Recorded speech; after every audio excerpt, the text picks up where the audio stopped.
সড়কের কোথাও খানাখন্দ, কোথাও উঠে গেছে পিচ ঢালাই। সংস্কারে 1 বছরের মধ্যেই আবারও বেহাল।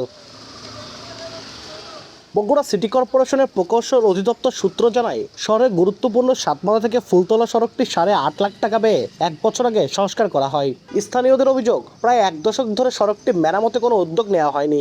নামমাত্র সংস্কারে দায় সেরেছে কর্তৃপক্ষ।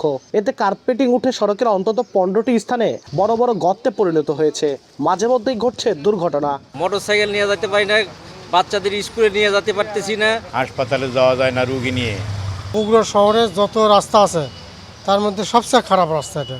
আমরা এর আগে শুনলাম যে রাস্তার কাজ হবে, কিন্তু কোথায়? কোনো কাজ নাই, কিছু নাই। এই কর্মকর্তা জানান, সড়কটির গুরুত্ব বিবেচনায় গত 10 মে দরপত্র আহ্বানের মধ্য দিয়ে এসিপিএল নামের একটি ঠিকাদারি প্রতিষ্ঠানকে কাজ বুঝিয়ে দেওয়া হয়েছে। দ্রুতই শুরু হবে কাজ। ইতিমধ্যে ঠিকাদারও নির্বাচন করা হয়ে গেছে।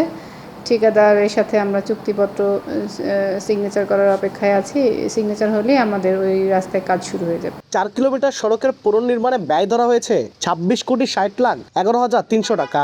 নতুন করে ড্রেনেজ ব্যবস্থা, ফুটপাত ও সড়ক বাতিও লাগানো হবে। আব্দুল আউয়াল, সময় সংবাদ, বগুড়া।